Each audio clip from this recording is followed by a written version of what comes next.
Today, the end of the financial year 2023-2024, which ended June 30th, the calculations are the following: that for every 100 shillings, tax return revenue has gone to 2.4, but for every 100 shillings of that 2.4, 80 shillings, just under 80 shillings, is going towards the payment of debt. We are in an ICU situation. And unfortunately, as I said earlier, this debt did not come to us. It was never for our benefit. It is contrary to our laws, and we cannot and should not pay it. We should call it what it is, a fraud on the Kenyan people. And that fraud is leading to our strangulation and our enslavement, because this fraud continues for the next 10 years, unabatedly increasing. These debt payments do not decrease. We paid 1.8 this last financial year. We are paying a similar amount, probably even more, because I'm sure the dollar will not remain where it is. Then this coming financial year, it's going to be more in 2026. It will be horrific. This is why we are in the problems we are facing. And I want to explain this debt in terms of its composition. When Moi was rescheduling his debt, he was only dealing with one party called the Paris Club. That is where you have the bilateral donors. You have IMF, you have World Bank, you have what you call the bilateral agreements with, the Western world. Today, we have a Madrid. We have four pockets. We have the bilateral Paris Club. We have the Chinese debt. We have something else called the London Club. The London Club debts are the Eurobonds you've been hearing about, are the so-called syndicated loans from these Western banks that are really commercial loans. And then you have the fourth, which is called domestic debt. These bonds and bills people keep subscribing to every so often. A fraud beyond your imagination. These are the four pockets. And the four pockets are described this way. The Paris Club pocket. This Paris Club pocket is the pocket that has the Bretton Woods institutions, IMF, World Bank, and a lot of the Western bilateral agreements. We have another, which is called the London Club debt. The London Club debt is where you have Eurobond, and you have syndicated loans. Very expensive debt. Then you have the Chinese debt. Some of it, most of it, very kosher, but there's been some malfeasance, which I'll explain shortly. It's very soft, but I'll tell you of something that was glaringly a big fraud on Kenyans. And the last pocket is what you call domestic debt.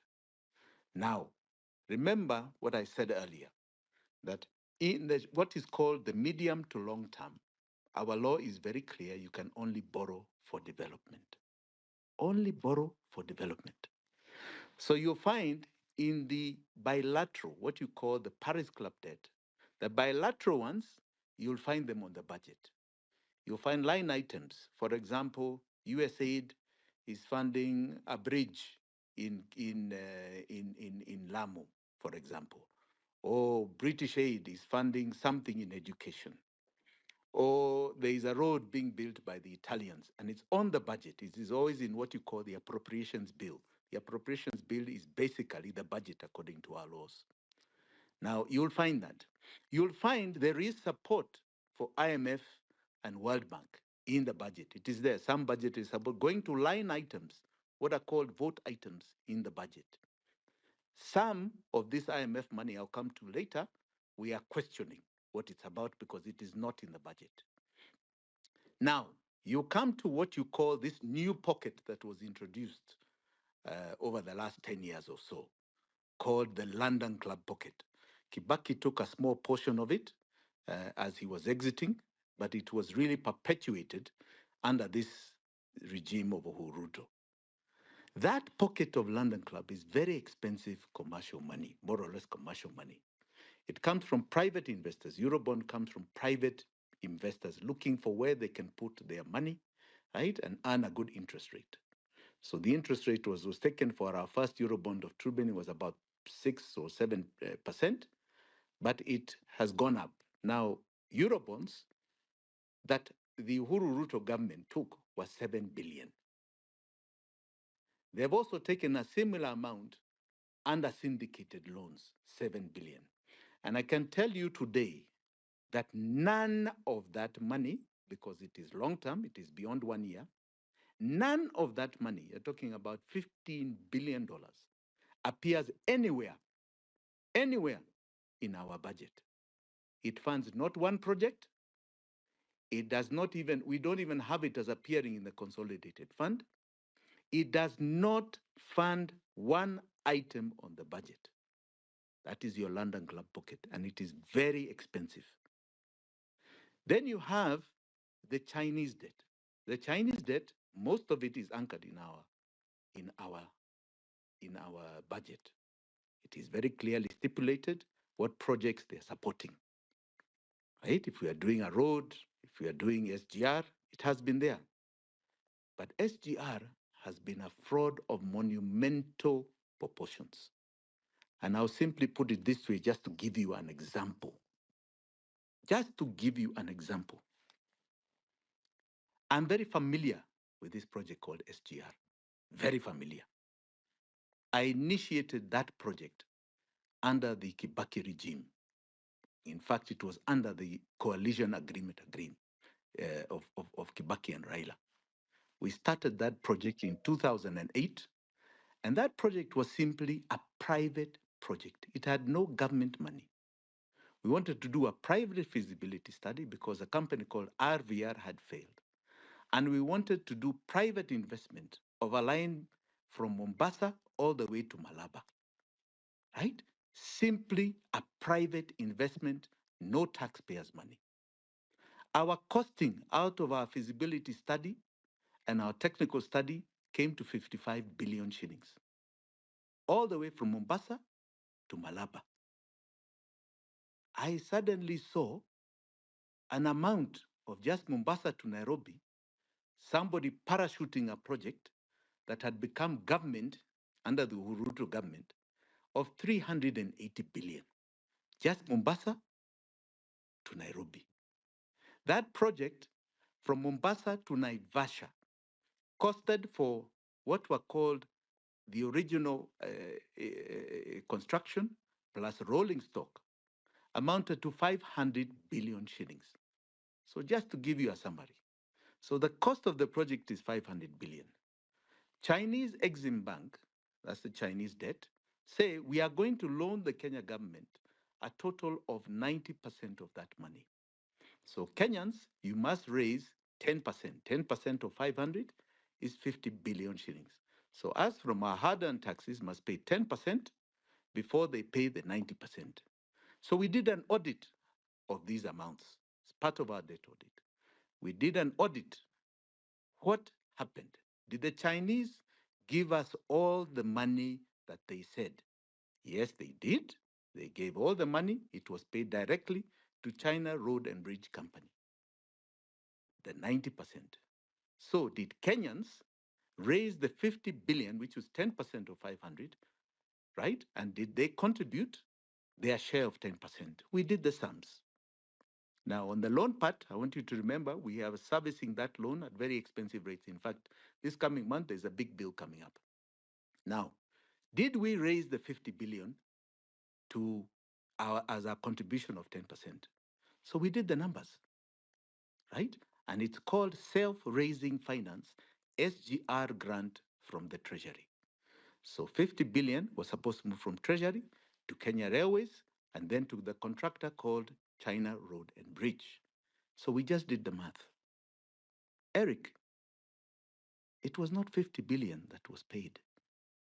It was 644 billion shillings that came out of the Treasury to go to Kenya Railways, to then go to China Road and Bridge as self-raising finance for a project worth 500 billion.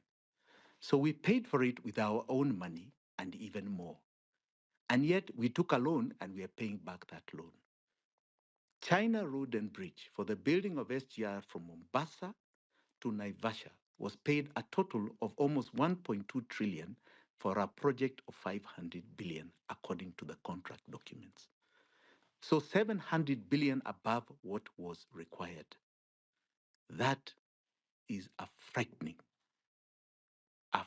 fact. Then you come to something called domestic debt. What you hear, bonds and bills taken from our local banks, insurance companies, pension funds. This amount of the total debt we're talking about, almost 11 trillion, today stands at 5.1 trillion. 800 from our pension funds, 700 from insurance companies, the rest from banks. In other words, it's our deposits, the Kenyans' deposits in our banks, that the banks have decided to take to the treasury, loan to the treasury, and then our taxes pay them their huge interest rates. So you can see where you see some bank CEOs earning humongous amounts of bonuses and all sorts of amounts like 400 million shillings a year. This is why our money going to our government and our taxes paying for all these banks to make humongous profits at our expense. You and I try and borrow, we are told to borrow at 25%.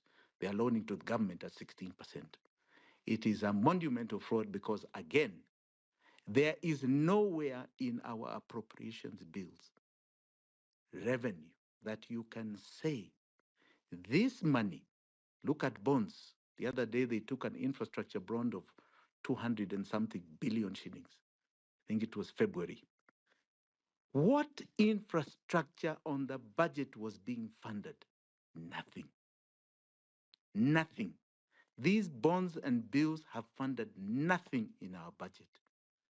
And yet, do you know how much interest we have paid for 5.1 trillion over 10 years?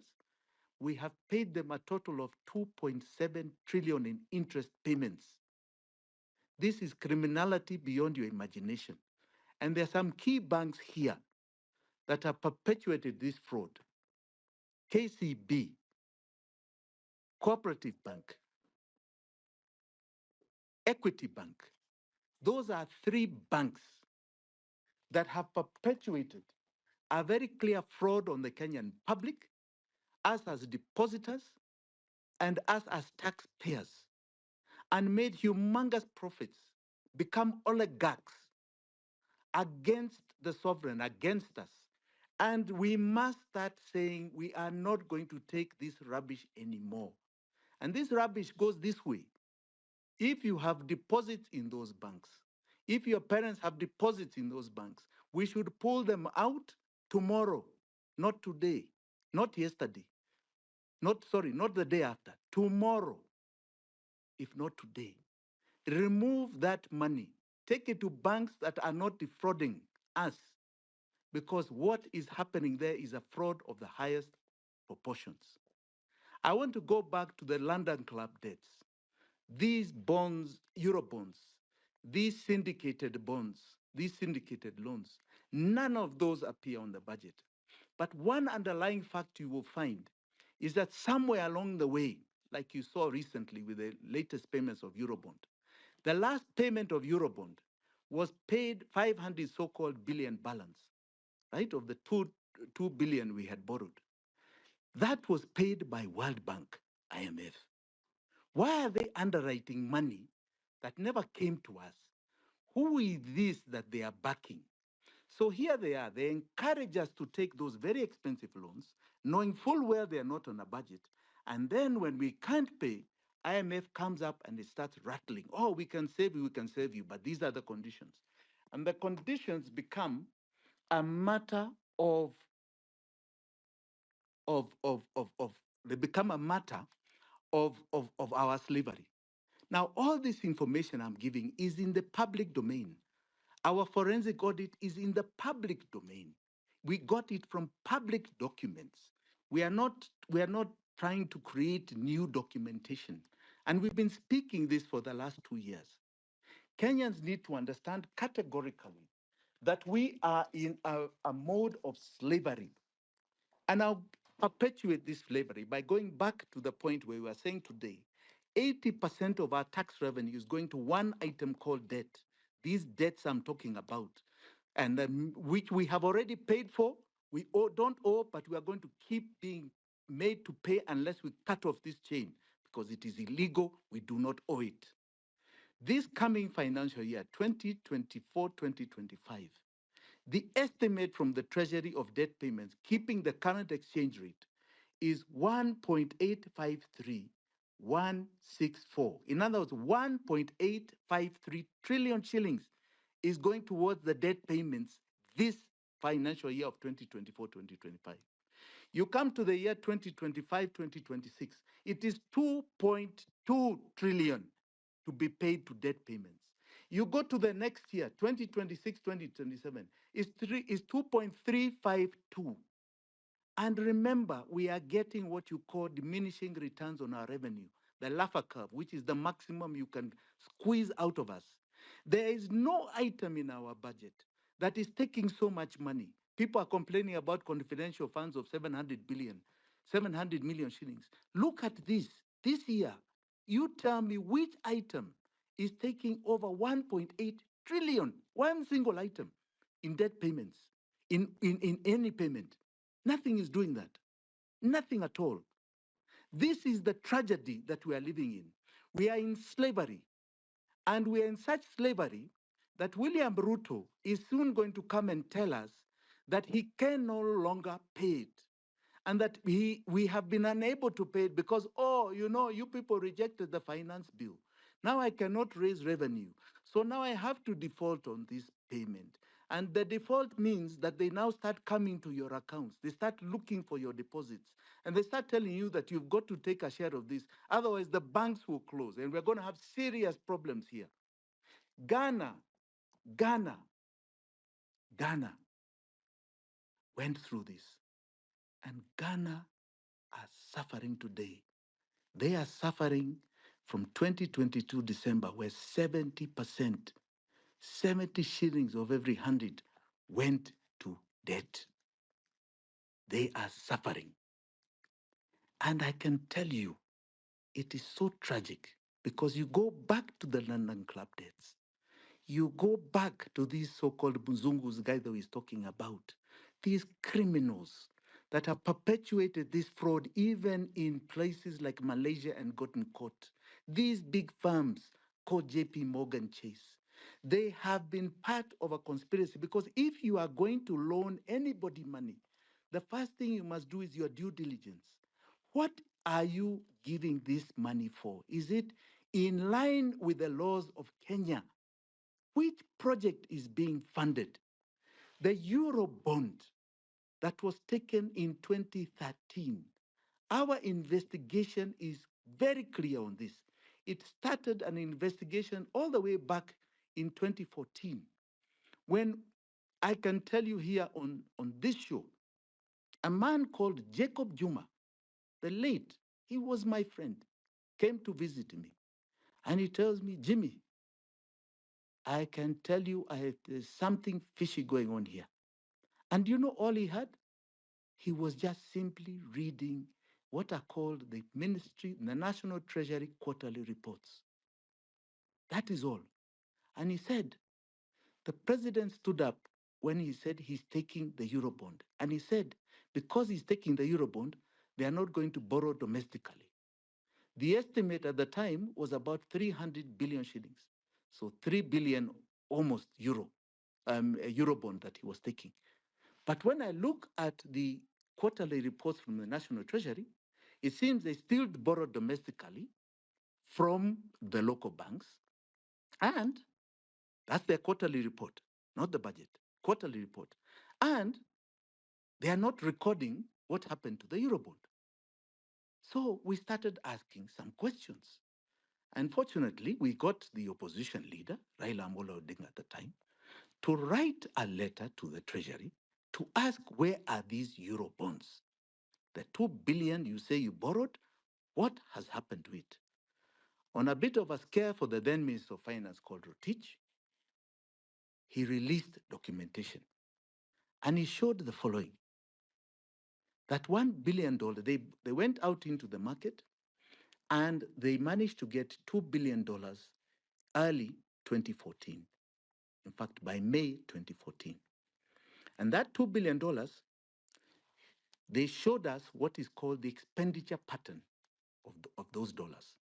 So they said one of the first 1 billion, $650 million of that money went to pay a syndicated loan of Mwai Kibaki directly to a bank called Barclays Bank. In fact, Standard Chartered, sorry. And they showed us a SWIFT transfer of that amount. Then a SWIFT transfer is to show, like you get an RTGS that shows from point A to point B, it went to the account and was credited. Then they showed us that 350 balance of that first $1 billion, it went directly to the consolidated fund, exchequer account 00010,03987. And they showed us very clearly that account. 350 credited. We said, hallelujah, asante sana. Very good work. Then we said, where's the second one? They said, oh, the second one, we hung on to until September of that year. We don't know why they asked JP Morgan Chase to hang on to that. But they said it also came. We said, show us, like you showed us of the 350, show us this amount of 1 billion, how it came to the treasury. Said, because the 350 that came to the treasury, came to the central bank, account number 1, it showed categorically that you had a SWIFT transfer. You even had your letters from CBK addressed to the treasury, showing the exchange rate confirmation that you transferred to Kenya shillings. Show us the same for this $1 billion in September. They sent and put up a SWIFT transfer. But that SWIFT transfer did not show us where that money went. It was completely blackened out.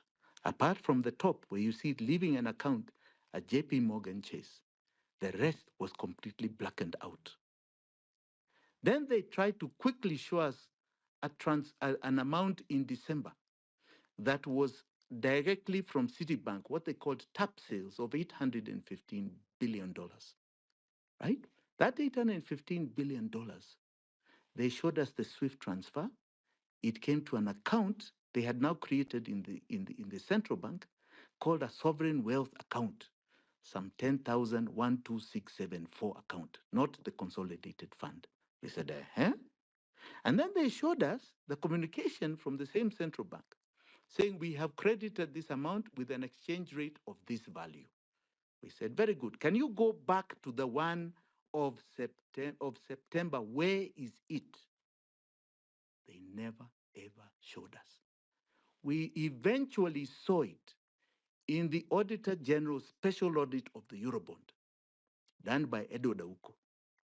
And Edward Auko in his report says that this amount entered an account called 8,214 something. We said, what account is this? We don't know it. We don't know it at all. What is this account? We never got a further explanation. But nobody dared to present even one iota of that SWIFT transfer like they had done for the others. Even the letter exchanging the amount from dollars to Kenya shillings, central bank saying this is the exchange value amount, they didn't show us.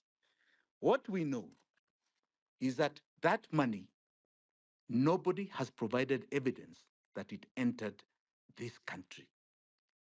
Now, the Auditor General in his report further goes to say that all these amounts cannot be attached to not even one project.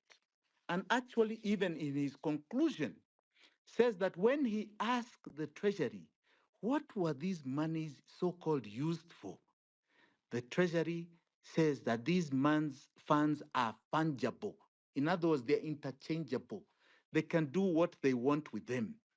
In other words, they admitted they are breaking the law. That is just one Eurobond of $2 billion. One did not come here. They subsequently took another 5. Please take note. They subsequently took another 7 in syndicated loans.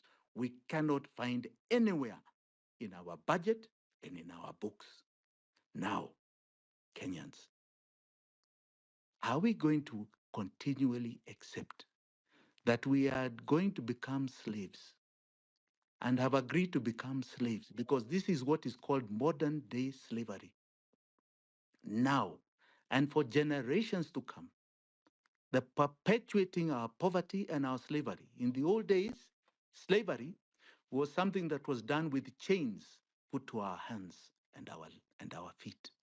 That is what is happening here with this debt. Debt has now been used by our own oligarchs, our own people in power, and of course, in collaboration with others outside this land. Others outside this land who know what is going on, who know the illegalities of what has been perpetuated, to ensure that we are slaves to them in perpetuity. You can complain about the finance bill today or tomorrow, which are tax raising measures, but we are going down so fast as a nation. The poverty rates are increasing by the day because of one item. Anything that is collected from us is going to others, and it never came to our use. And it's going in such large amounts. It is strangling us, it is finishing us for generations to come. And my proposal has been very clear. What is not in our laws, what does not exist in our constitution, is not liable to the sovereign. We are not and should not pay it. We must cut this chain off our neck. We must remove it. And those who put us in this mess must pay the ultimate price of justice for the people of Kenya because they have caused havoc to our lives. We have said continually that this regime will not change it because it was part and parcel of doing what we are suffering. They are not going to hang themselves. So William Ruto should not pretend that he can set up a task force to come and whitewash what he knows he's capable to. He is not going to tell us that. That we will not accept. This is a fraud of monumental proportions. We are unlike other countries that have had to shut down because of debt. Ours, we do not have. And I can tell you with all the sums we have paid, my fellow Kenyans, we do not owe any debt to anybody. We do not. In fact, if we remove that debt from our books, I can tell you you have a reduction of taxation and you'll have money in your pockets like you've never seen before. But people are hostage to their own creations. And we must reach a stage now where we say we are going to cut off. We are not going to be anybody's slaves. And we must cut this link. And those who are perpetuating it must face justice. And those foreigners who have been part of this, who have been perpetuating this, who know what they are doing to our demise as a country, we will also follow you. We will look for you. You are criminals. You have aided criminality. In Malaysia, you were found. In Mozambique, you were found. You shall be found even in Kenya. And those who are protecting them, please. We used to have big friends. The West have been good friends of Kenya in the past. Why do you want us to be your slaves? We are just as good, if not better than you. We deserve more, and we are not going to take this nonsense anymore. So, my fellow Kenyans, we start with our own. Those who are perpetuating our slavery in something called domestic debt, those culprits, those oligarchs, must be dealt with now. Tomorrow, the day after that, go take your money from those banks. Tell them they are not at liberty to continue your slavery. Tell those banks that decide they are going to put money in bonds and bills to our detriment, bonds and bills, money that does not enter the consolidated fund, money that is going to buy bullets to kill our children, that we cannot account for. We are not going to agree anymore.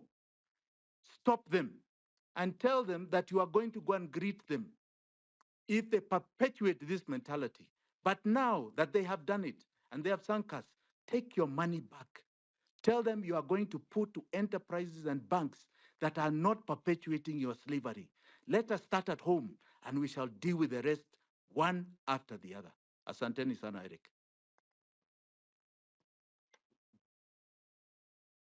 All right. Oh, oh. My goodness. So you, Jimmy, can you hear me? Yes, loud and clear. So you, what have you done, or what are you doing in your position? Because I know you are capable. You have the means. What are you doing in your position to ensure Yes, that justice uh, on this economic fraud is given to Kenyans? Because Kenyans right now are unable to put money in their pockets. It that's is correct. bad. That's correct, Amerix. And I can tell you, they will not be able to. As long as we have this monster, they will not. So the first thing is that we must get rid of these people from power. Anybody that has aided and abetted this must get out of power. We must have a fresh broom. They must be removed from power because they will never accept to cut off this chain. They were part of creating it. So we must get power. That is number one. And this revolution, I want to congratulate this revolution. This is the only way. I want to congratulate those who are doing it. I want to say categorically here, I condole with the soldiers, the fallen soldiers of this revolution. And you shall one day receive commendations from a government that understands that you are heroes of this republic. We must cut off this chain, and it comes by cutting off these people in power. They must exit power. That is number one. In our own way, we have educated people. There are people who are taking up cases in courts abroad because there's no point of trying to do it here. We have seen our courts do amazing things that you wonder what law they follow. There are people who are taking up cases in Paris and in London, right, for various aspects of this debt. Human rights lawyers who are doing so out of their own volition pro bono. But this is not about one or two issues, items. It is not about others saving us. It is not about just Jimmy Wanjigi. It is about us collectively saying it is to our demise to continue this. It must be all of us saying we are not going to agree. We are not going to agree that our children were born to be slaves and their children to be even worse slaves than they were. We must say no, and we must collectively come together and agree that that can only come with a dynamic shift that we are seeing today. This is a moment that is earth-shaking for this republic. We use it and do it properly. We will never be chained. We will see greatness in this nation, and you see us stretch this wave beyond the borders of this land. And you shall see somebody called the Great Kenyan that will be more dominant than you're seeing those Western nations. But we must get rid of this chain. This is our chain. No matter what you do, no matter where you go, no matter which way you move, if you do not remove this chain, we are done. There's no other solution.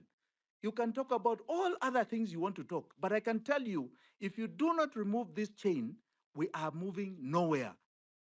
And anybody telling you they can perform will not perform if they're not talking about removing this chain. All the rest is balderdash, it is lies. You have to remove this chain. And we do not own it. We do not have it. It is actually illegal. So we are educating, Amerix. We are educating.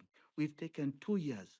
We spent money doing this forensic audit. We are educating. We are talking. We keep speaking. When I first started speaking, I remember people saying, but who understands all these figures, all these terminologies? Kenyans are not about the economy. They want to hear us. I said, one day, Kenya will be about issue orientation. Issues are going to drive their politics, not tribalism. Issues, their lives, their collective lives as a great Kenyans is going to drive them. So I will keep educating.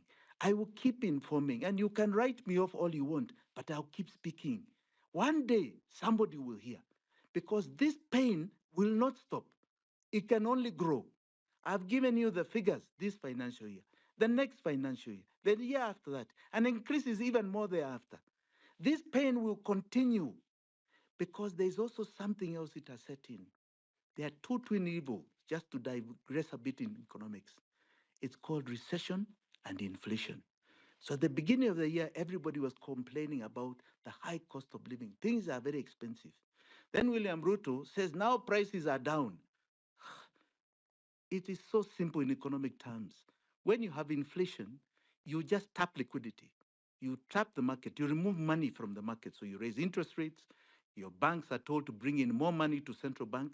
So you remove liquidity. But when you remove liquidity, now everybody says they have no money in their pocket. Things are very bad. Goods are there, they're still high, they have no money in their pocket because you create recession.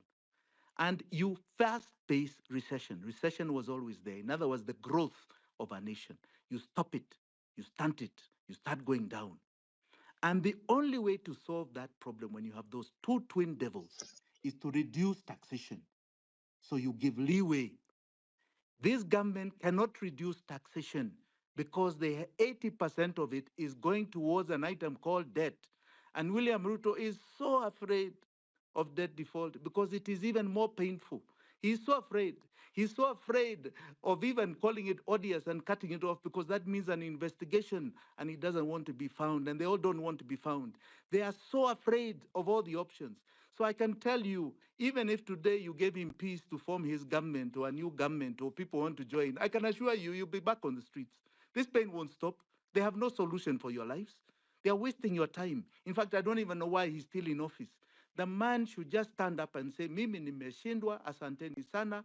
Let us call a general election. Other people can do this. They have great ideas than I do to solve this problem, or maybe more guts.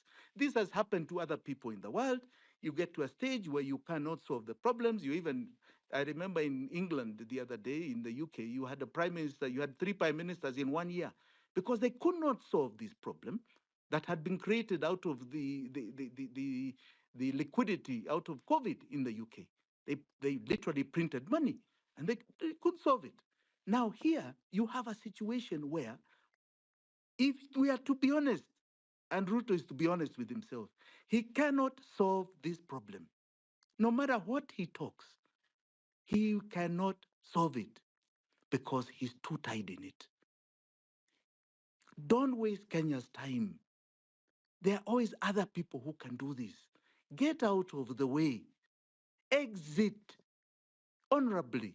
Usher us through another general election where now Kenyans are listening to the issue. They're not being cheated by marupurupu and goodies to be given. There's no goodies here. We have a problem to solve because if we solve this problem, our greatness begins. And I say our greatness because it was just interrupted. We were on our way to our greatness, it was interrupted. Our greatness begins. Let allow those that the people feel can solve their problem to sit there. You don't have to hang in there. There's Hang, nowhere where hang it in there. says you must Hang in have a there, Jimmy. contract of 5 years. Hang in there, Jimmy.